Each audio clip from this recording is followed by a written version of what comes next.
Dr. ندى, you were sentenced to 15 years, and Dr. Fatima Haji, you were sentenced to 5 years in prison. Dr. ندى ضيف, I'm going to start with you. How did you react to the sentence when it was handed down in Manama? Well, to begin with, it was a total shock. Fatima was with me here in the house. She came to support me. First, when I heard the verdict, I started to laugh, then cry, then laugh again. I went hysterical. 15 years in prison. For what? I don't know for what. I need somebody to answer me. What happens now, ندى? What happens now? I mean, are you expecting authorities to arrest you? Are you free until there is an appeal? We're expecting them to come and arrest us any minute. Any minute. They just can rush into the house and arrest us and detain us, similar to the first time, and horrify my kids. Because you were arrested once, you say you were tortured in detention, and you're now saying that these charges are fabricated, that you did nothing wrong during those 3 weeks of protests in Manama. Not at all. I didn't do anything wrong. Actually, I did something right. What I did is I followed the rules and protocols and the oath I swear on. I helped people.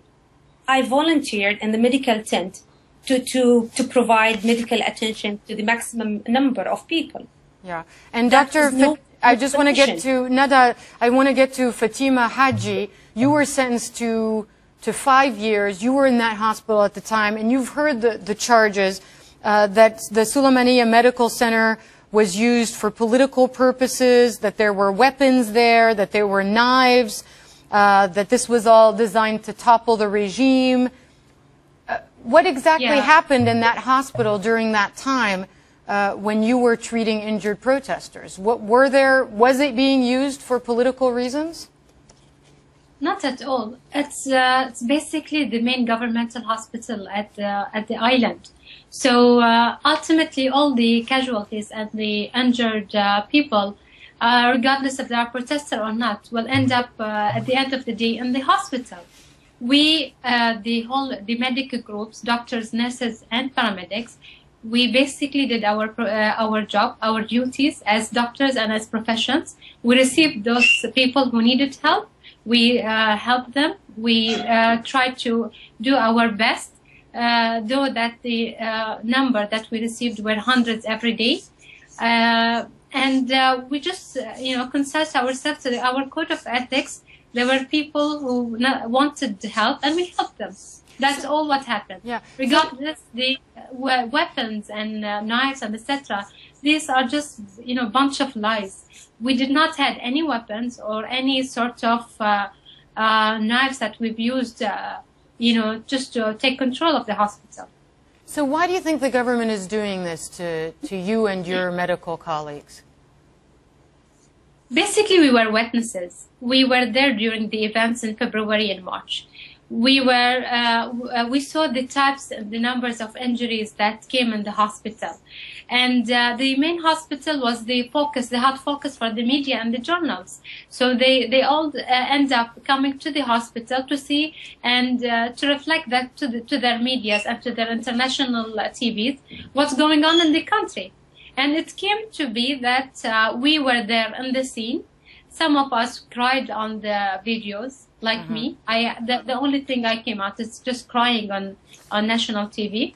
The others were, some of them, they were talking that about the types of injuries and the increasing number of the protesters. So Fatima, you're saying that essentially you were being punished because you were witnesses to what the government did to the anti-government protesters. Exactly. And I want to ask you, ندى, what is your family situation? Do you have children? What has been their reaction to all of this as you've been tried and now sentenced to 15 years? Yeah. I have 2 girls, 8 years old and 6.5. Yeah. They don't know anything. they are so much traumatized because of my absence when I was arrested during March till early April. They don't know anything. Me and their father, we made sure we keep them away of this. Yeah. And yet, with all the measures we took to ensure that they are out of this, out of focus, still they are blaming me that, oh, mommy, you were gone for 2 months. You did not call. We never heard from you. How come you leave us alone? And yeah. still they wake up in the night crying, thinking that their mother is gone. How do you expect me to explain to my kids that I will be gone for 15 years? How can I just explain it to them? How can I tell them that the government is accusing me of being a criminal and a killer and a traitor? I have no way to defend myself. Not in the court, not in the media. It's now. Now I decided to speak up. Dr. ندى ضيف and Dr. Fatima Haji. Dr. ندى ضيف was sentenced to 15 years in prison in a Bahraini court yesterday, and Dr. Fatima Haji to 5 years. Thank you so much for joining us live there from Manama with your reaction to these sentences. There is an appeal, but both doctors telling us there that they expect arrest at any moment there in Bahrain. Thank you so much for joining us, and we'll stay in close touch with you with regards to what happens going forward as a result of this trial. Thank you again.